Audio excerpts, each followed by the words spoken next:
Hey everyone, examination 4, video review. A drug that relieves pain is called what?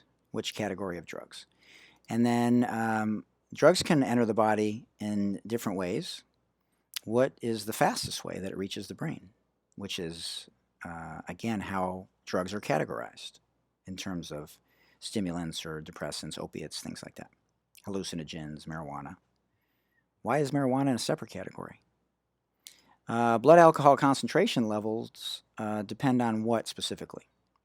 Um, and for those of you that drive, do you know what the implied consent law is? That's something that's really important to know what your rights are if you are pulled over and they ask you to do a breathalyzer test, and what your rights are if you're under 21 or you're of the drinking, legal drinking age. Okay.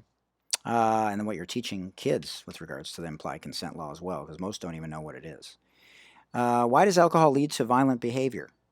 And are there any positive benefits to drinking alcohol? And if so, at what age are some of the studies, and what alcohol specifically are they talking about?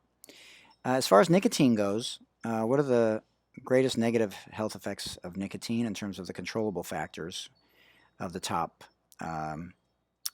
leading causes of death in the United States? Are nicotine patches and gum helpful? Are there any downsides to patches and gum?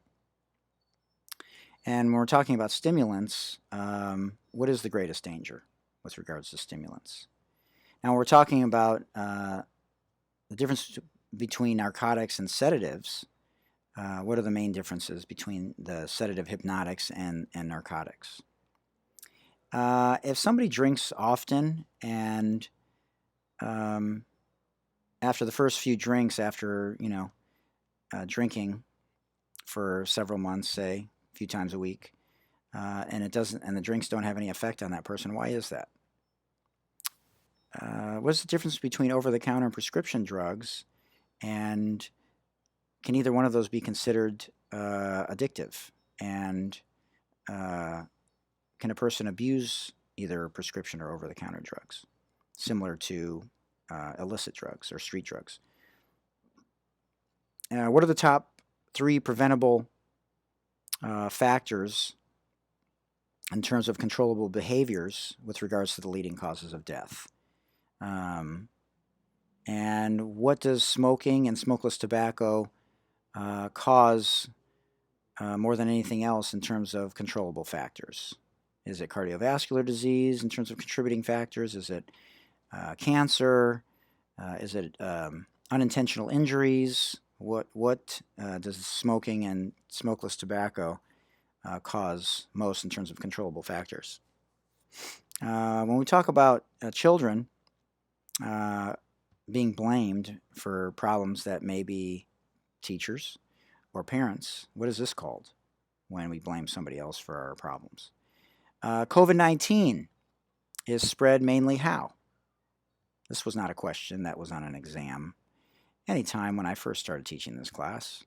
And how many stages in terms of infectious diseases does syphilis occur in? And what are some of the symptoms, even though about 90% of the symptoms are often unnoticed and not present, which is why you often get to a different stage of syphilis, or why people don't know that they have other viral or bacterial sexually transmitted diseases. In terms of a heart attack, what are some of the signs and symptoms of a heart attack and a stroke? And what are some of the non-traditional symptoms of a heart attack or stroke? And what are some of the differences between genders? Do women have oftentimes different symptoms than men do?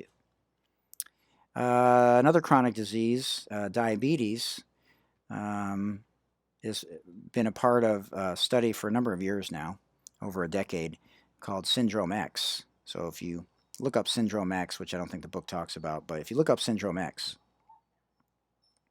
and how cholesterol and diabetes and obesity and blood pressure all affect heart disease, it's very interesting, because typically in medicine the medical field studies maybe one thing and it doesn't always study things that are related to each other necessarily. And this takes into consideration four things that I just mentioned. And how does type 1 or type 2 diabetes factor into cardiovascular disease? And what are some of the controllable factors to managing type 1 or type 2 diabetes? And to realize and to teach how important it is to control so many factors health-wise, whether it's dental flossing and taking pride in dental flossing and the little things like that that lead to bigger things and the building blocks of everything that we're trying to teach these populations to either help them re-enter society or help them feel empowered as kids or adolescents, and the value of those little things. Now, as far as helping somebody with cancer or cardiovascular disease, what are some of the methods to help somebody with cancer? Surgical, radiation, chemotherapy. What are the benefits and some of the downsides, and are there any other recommended methods to help somebody with cancer? Time management is something that I talk about in my face-to-face classes, my regular health classes, in the first week. Whether you're a Stephen Covey person who likes to prioritize A, B, C that day, A is the most important. You got to get them done that day. B's you might get to. C's maybe you get to, but probably is just a situation where you're trying to think about those things so that tomorrow they're B's and in 2 days they're A's, or next week they're A's. And some of you might be list people. Some of you might procrastinate. When is procrastination good? When is it not? And what are some of the most important elements of time management? However you organize your time. I have a calendar on my phone that I love. It's not a traditional calendar. It's called Daily Notes 2 for my iOS. And I just like how it's fast and I don't have to select times and have separate actions for the calendar. So, you have to find what works best for you in terms of time management.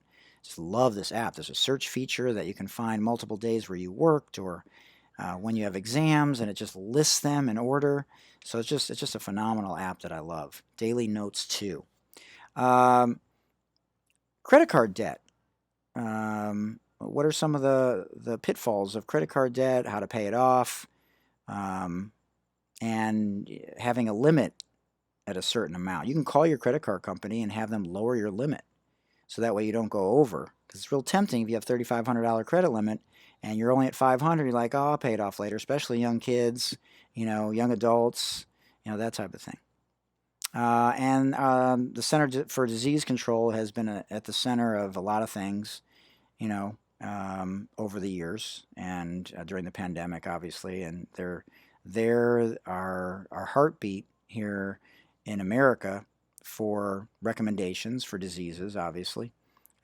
So it goes, World Health Organization, and then Center for Disease Control, and then you have things at the state level, and then your local decisions, and everything is based on whether it's a pandemic or an epidemic or a localized situation.